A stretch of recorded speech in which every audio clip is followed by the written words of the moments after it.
Apa yang dimaksud konten direkomendasikan? Ketika sebuah konten muncul di beranda orang lain yang bukan pengikut kamu, itu artinya kontenmu direkomendasikan oleh sistem. Misalnya nih, muncul di beranda Facebook, maksud ke Explore Instagram, atau muncul di FYP TikTok, direkomendasikan oleh YouTube di video yang disarankan. Kenapa konten perlu direkomendasikan? Pertama, menjangkau audiens baru.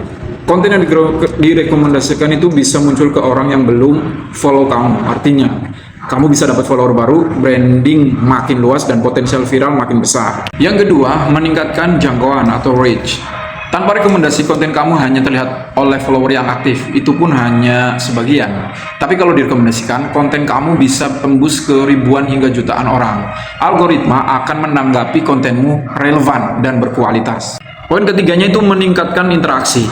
Konten yang direkomendasikan cenderung mendapat lebih banyak like, lebih banyak komentar, dan biasanya juga lebih banyak dibagikan. Karena makin banyak orang lihat, itu tandanya makin besar peluang interaksinya. Poin keempatnya, membantu algoritma mengenali kamu. Semakin sering kontenmu direkomendasikan dan berinteraksi bagus, maka algoritma akan belajar bahwa kamu itu konsisten, bikin konten yang berkualitas. Dampaknya, konten selanjutnya lebih cepat naik. Kamu akan dianggap sebagai kreator yang layak direkomendasikan. Poin kelimanya itu peluang monetisasi atau kerjasama. Brand atau suka dengan akun yang reach-nya luas dan stabil. Konten yang sering direkomendasi itu performanya bisa bagus. Nilainya juga tinggi buat kerjasama atau monetize. Biasanya AdSense, Reels, bonus, endorse, dan lain-lain. Analoginya gampang banget nih.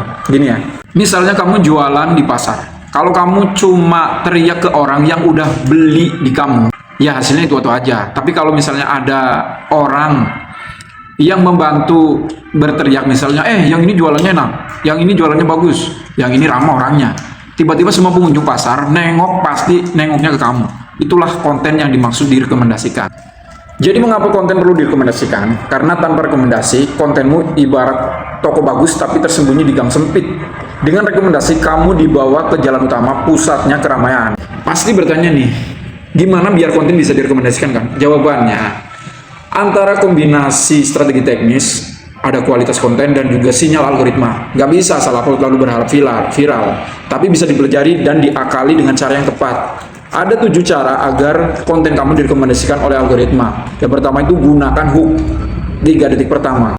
Karena algoritma melihat retensi awal. Kalau orang nonton lebih dari 3 detik, itu sinyal positif. Nomor keduanya itu buat konten yang relevan dan relatable. Algoritma itu suka konten yang bikin orang komentar atau share karena mereka merasa ini konten yang gue cari, ini konten gue banget dah. Ketiganya, bikin interaksi atau ajak komentar dan share. Semakin banyak interaksi, semakin kuat sinyal ke algoritma. Poin keempat, upload di jam aktif. Algoritma itu melihat seberapa cepat konten kamu dapat respon. Kalau dalam 1 jam pertama rame, pastinya bakalan didorong ke lebih banyak orang. Poin kelimanya itu gunakan format yang disukai oleh platform. Kalau kamu berada di platform Facebook atau Instagram, pakai format 1:1 atau 4:5 portrait. Kalau TikTok atau Short 9:16 layar full deh.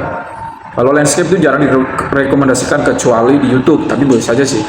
Kalau kemudian video kamu itu video panjang, boleh. Poin keenamnya itu pakai kata kunci. Kata kunci itu yang disukai algoritma butuh konteks. Ini konten tentang apa sih?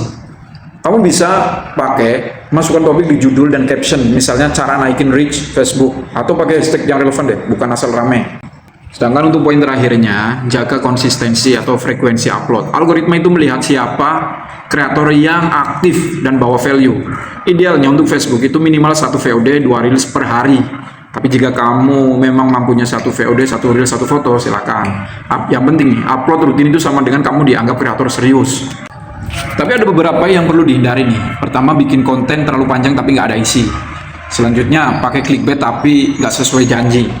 Terus kemudian terlalu banyak teks kecil di video, jadi penuh kan? Atau kemudian kamu ngomong terlalu lambat atau intro kelamaan. Terus kemudian tentang caption kamu kaku, nggak ngajak interaksi.